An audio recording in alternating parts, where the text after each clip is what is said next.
Hi, this is John Rosenhead, Jerusalem psychotherapist. This week's Torah and Psychology post of Parshas Korach is titled, How to Get Yourself Fired. Because imagine the scene. There's a person who complains about his boss, he questions his leadership, his managerial skills, and the boss calls him in to meet him in his office.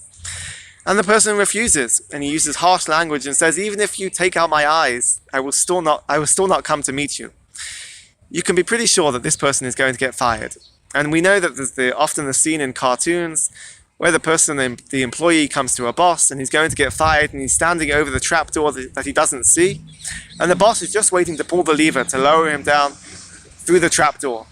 And this is indeed what happened to Dissonance and Aviram. They complained about Moshe Rabbeinu, they complained about his leadership, they refused to come and meet him, and they were duly given the trapdoor treatment of being swallowed by the ground. But I'd like to try to understand from a psychological perspective the behavior of Dissonance and Aviram. Because they complained about Moshe, they complained about being taken out of Mitzrayim. They said that Mitzrayim was a land flowing with milk and honey. And we can't ignore the language here, the connection with Eretz Yisrael being the land which is supposed to be a land flowing with milk and honey. They were saying that you brought us out under the pretense that we were going to be free and go into a land of milk and honey, but that's not true. You took it out of a land flowing with milk and honey. Now, how could they possibly say that? Have they forgotten the hardships of slavery? Have they forgotten the difficulties that they experienced in Mitzrayim? To explain this, I'd like to look at two different psychological explanations. One is cognitive distortions. CBT, cognitive behavior therapy, looks at cognitive distortions, how a person's thoughts can influence the person's emotions and can influence a person's behavior. And this originally, the CBT model was explained to understand depression, a person's depressed mood. And Rashi comments that when Dissonance and Aviram said that the land was flowing with milk and honey, they were also complaining that they had been brought out to die in the Midbar. There was now a decree on them that they were going to die in the desert.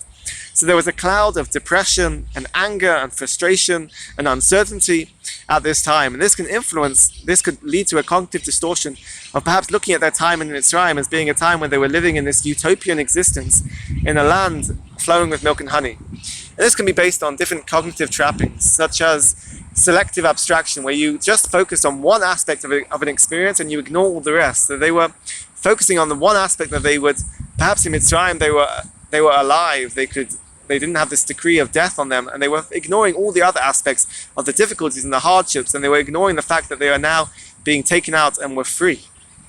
Or there's other cognitive trappings such as denial and suppression, and this can all lead to ignoring or in some way forgetting the hardships of Mitzrayim.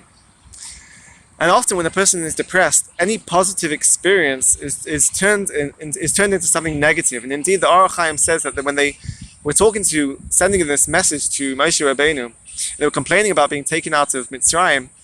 They were saying that you were brought us out with the idea that there's going to be something positive, of leaving Mitzrayim will be something positive. But they said that your promises and the benefits that you're suggesting to us are only negative. They are just degradations and descents, and really there's nothing positive about it. So we see that they could not see that the Dissonance and Aviram could only view things in a negative way.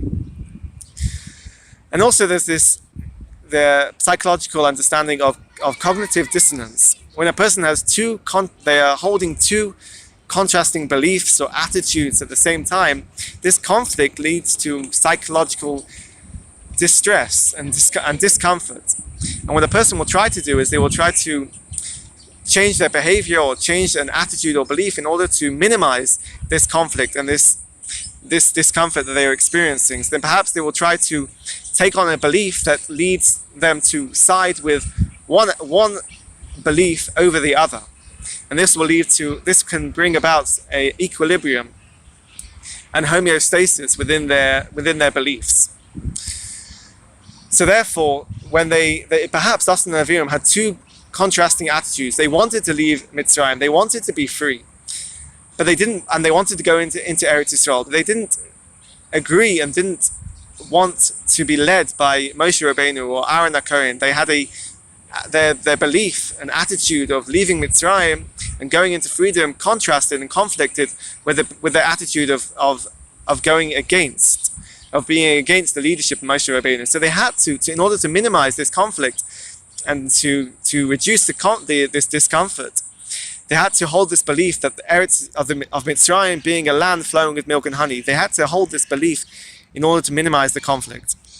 So the takeaway message is that before you speak to your boss, you should first check your cognitive distortions, your cognitive dissonance before you open your mouth. Have a great Shabbos and keep well.